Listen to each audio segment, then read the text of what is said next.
नमस्कार। म फेरि पनि तपाईहरुको बीचमा नयाँ सामग्रीहरू र नयाँ विषयवस्तुहरू पस्कने क्रममा तपाईको बीचमा आइपुगेको छु। मैले आज एउटा यस्तो ठाउँको अनौठो कथा, त्यो व्यथा बताउन जाँदैछु।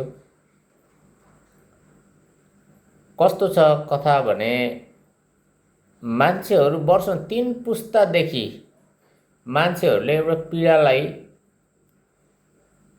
गोजीमा हालेर हिँडिराखेका छन्, शान्तसँग है हिँडिराखेका छन्, काम गरिराखेका छन्। अनि यहाँ नेपालमा एउटा राज्य छ, त्यो राज्यले हामीलाई कहिले न्याय देला भनेर कस्तो चाहिँ ठुलो मन गरेर त्यो विश्वासमा 3 पुस्तासम्म पर्खेर बस्न सक्नु, यो आफैमा एकदमै अनौठो र एकदमै ठुलो प्रतीक्षाको रूपमा यसलाई लिनुपर्छ।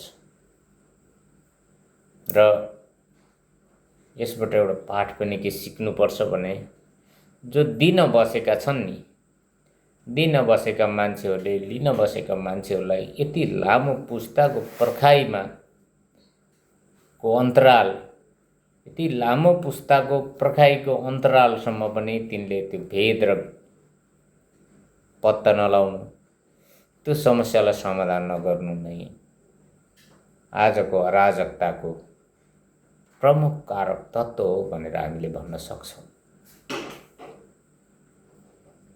मैले तपाईहरुलाई भन्ने गरेको छु, म समाजका भित्र गएर यति ठूला चाहिँ पीडाका अन्तरकथाहरू यहाँहरुको बीचमा पस्किने मैले प्रतिबद्धता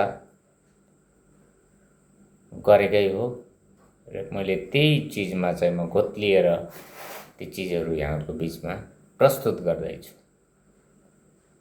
मसँग भिडियो बनाउने त्यो सामर्थ्य छैन, मसँग त्यो खर्च गर्ने पनि छैन। तपाईहरुले ध्यानपूर्वक मेरा कुराहरू सुन्नुभयो भने तपाईहरुले सारा विषयवस्तुलाई बुझ्नुहुनेछ भन्ने मेरो आग्रह हो। कस्तो पीडा होला, मैले सुरुमै भने 3 पुस्तासम्मले भोगेको त्यो पीडा, त्यो अत्याचार, त्यो अन्याय, त्यो के होला त? के यो बुझ्न तपाईहरु चाहनुहुन्छ भने मेरो भिडियोको अन्तिमसम्म यहाँहरु साथ पाउनुपर्छ। एउटा कथा म सुरु गर्न गइरहेको छु। म कहाँ बस्छु, यसबाट म कहाँ बस्छु म पछि भन्छु। यो कथाले पीडित बनाएको एउटा पीडित म पनि हो। त्यसकारण मैले यो कुराहरू भन्दै छु। 2040 सालमा रूपन्देही जिल्लाको तत्कालीन देवदह, केरबानी, सिक्टन लगायतका गाउँ विकास समितिहरू थिए, गाउँ पञ्चायत भनौँ। त्यति बेला यहाँ ठुलो जङ्गलहरू थियो। त्यो जङ्गल फडानी भयो। नेपाल सरकार, तत्कालीन श्री बाजपेयीको सरकारले जङ्गललाई फडानी गर्यो। फडानी गरिसकेपछि त्यति बेला 1977 ईस्वी सम्मत 1978 मा शिलङमा बसेका धेरै नेपालीहरूलाई अन्यायपूर्ण र अत्याचारपूर्ण तरिकाबाट त्यहाँका आदिवासीहरूको आन्दोलनले विस्थापित गर्न पुग्यो। जो नेपालबाट गएर त्यहाँ बसेका थिए ती नागरिकहरूलाई धपाएर फेरि नेपाल आउनु पर्यो। अनि ती नागरिकहरूले त्यहाँ धेरै धन सम्पत्ति, जग्गा जमिन, भौतिक पुँजीहरू थुपारेका थिए, ती सबै छोडेर र फेरि शरणार्थी भएर आफ्नै मुलुकमा फर्किनु पर्यो। फर्किसकेपछि त्यस्तो स्थिति भइसक्यो। नेपालमा बाढी, पहिरो, दुनियाँभरको घटनाहरू त्यति बेला घटिरहेका थियो र सरकारले, त्यति बेलाको सरकारले नेपालमा बाढी पहिरोबाट विस्थापित भएका, विदेशमा गएर बसेका, जीवनयापन गरेका नेपालीहरूलाई सबै सम्पत्ति छिनेर जसरी चाहिँ त्यहाँको आप्रवासीहरूले देश निकाला गर्ने, त्यहाँ बस्नै नसक्ने स्थिति पैदा भएपछि जो हाम्रो देशको नागरिकहरू उनीहरू आफ्नो देशमा फर्किसकेपछि रित्तो हात फर्किनु पऱ्यो। आफ्ना सारा चिजहरू, आफ्ना सम्पत्तिहरू होइन, आफ्ना चाहिँ कल कारखाना उद्योग धन्दा, आफ्ना सारा वैभवहरूलाई छोडेर रित्तो हात चाहिँ आफ्नो भूमिमा फर्किसकेपछि त्यस्ता मान्छेहरूलाई व्यवस्थापन गर्नको लागि सरकारले पुनर्वास भन्ने एउटा कार्यक्रमको आयोजना गर्यो। त्यो पुनर्वास कार्यक्रम लागू गरिसकेपछि त्यसरी आएका मान्छेहरू, धेरै मान्छेहरूले त्यो जमिन, त्यसको व्यवस्थापन यो राष्ट्रिय आवास कम्पनीले ती जमिनहरू चाहिँ त्यस्ता खालका मान्छेहरूलाई वितरण गर्ने, थोरै पैसा लिएर त्यस्तो कामहरू चालु भइरहेको थियो। त्यो अत्यन्तै राम्रो पनि थियो। त्यो व्यवस्थापन पनि सरकारले राम्रै हिसाबले सोचेको थियो। त्यसरी कामहरू हुँदै जाँदाखेरि हाम्रो परिवार पनि, हाम्रो हजुरबा पनि तपाईँको यो देवदह नगरपालिका वार्ड नम्बर 2 अहिलेको भनौँ, त्यति बेला केरवानी पञ्चायत थियो, त्यहाँ आएर बसोबास गर्नुभएको। अनि सँगै सिलाङबाट आएका अरू मान्छेहरूले 1000 रुपियाँ पैसा, 1100 रुपियाँ पैसा तिरेर 10 कट्ठा जमिन र तपाईँको एउटा घडेरी प्लट उहाँहरूले प्राप्त गर्नुभयो। 1100 पैसा तिरेर 2054 सालमा यो काम भएको है। 52 देखि 54 सम्म यो काम हुँदै थियो।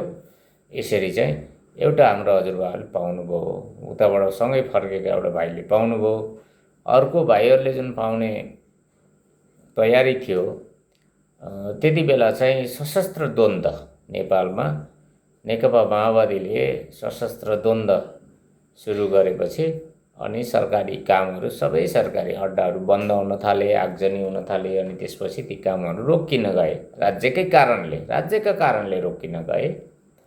र त्यो जो जग्गा प्राप्त गर्न जो लाइनमा बसेका मान्छेहरू थिए त्यो स्थगित भयो र ती मान्छेहरूले आजसम्म पनि त्यो चिज चाहिँ प्राप्त गर्न त्यो लाइन आजसम्म खुलेको छैन है। त्यो लाइन आजसम्म खुलेको छैन।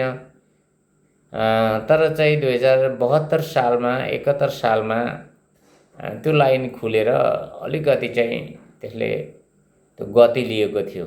अब त त्यो चिज चाहिँ जहाँबाट स्थगन भएको त्यो निकायले त्यहाँबाट सुरु गर्यो। अब त्यही हिसाबबाट त्यो चिजहरू अगाडि बढ्छ भन्ने हामीलाई अपेक्षा भयो। तर त्यति बेला जग्गाहरूको सबै नापी भयो।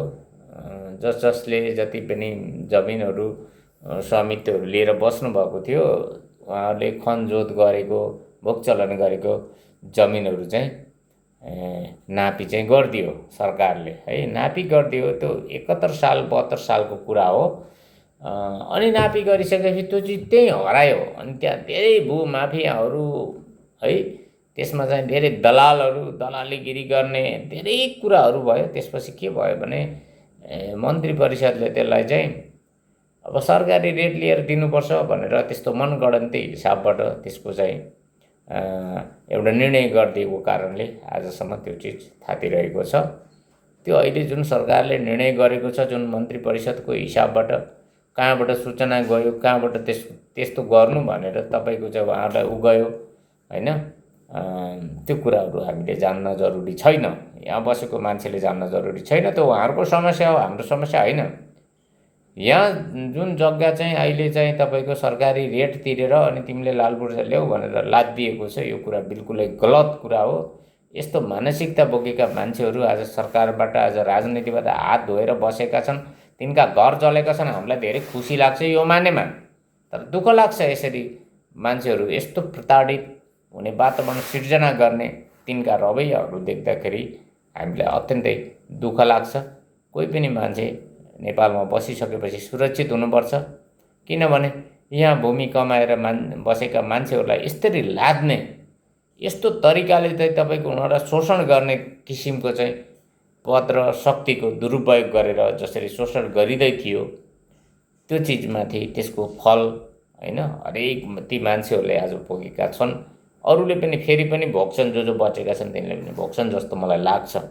यो चाहिँ उनीहरूलाई यहाँको जनता आक्रोशित भएर कुनै सजाय दिएको होइन, यो त प्रकृतिले दिएको सजाय हो, त्यो ईश्वरले दिएको सजाय हो भनेर भन्नुपर्छ। त्यही भएर अलि मन चौडा गरेर अलिकति न्याय सोचेर मान्छेहरूका मुद्दाहरूमाथि विवेक पुर्याएर राज्यले कदम चालेन भने भोलि पनि फेरि यो वातावरण जेनजीले होइन, अब देवदहका भूमिहीनहरूले तिम्रा दरबार फेरि जलाउन आउन नपरोस् भन्न चाहन्छु है। यस्ता कुराहरू मान्छेले बुझ्नुपर्छ।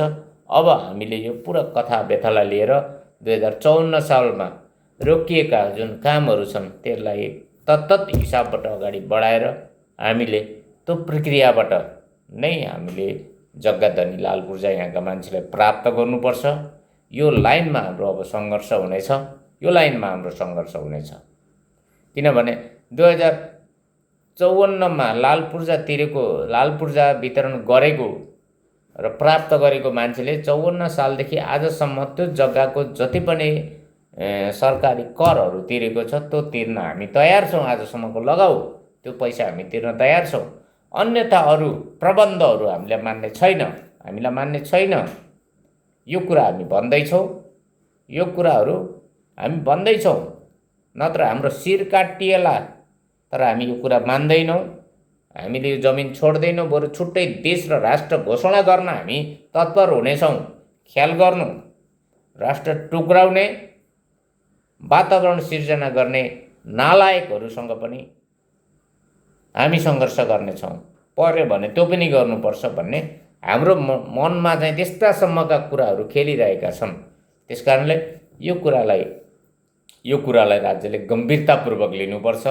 सम्बन्धित निकायमा बसेका, जिम्मेवारी लिएर बसेका मान्छेहरूले यसलाई छिटोभन्दा छिटो समाधान गर्नुपर्छ। समाधान कसरी गर्नुपर्छ भन्दा हाम्रो जुन तर्क छ, जुन हाम्रो माग छ त्यो अनुसार हुनुपर्छ। 54 सालमा जति पैसा तिरेर लालपुर्जा प्राप्त अरू मान्छेहरूले बसेपछि लाइनमा बसेका मान्छेहरू द्वन्द्वको कारणबाट छुटे, त्यो राज्यको कारण हो, हाम्रो कारणबाट होइन भनेर जनताहरूले भनिरहेको स्थितिमा ती जनताले केही गल्ती गरेका छैनन्। कारक तत्त्व भनेको राज्य भएपछि जनतालाई त्यसको सजाय दिन मिल्दैन भन्ने हाम्रो आशय र हाम्रो कुरा हो, हाम्रो तर्क हो।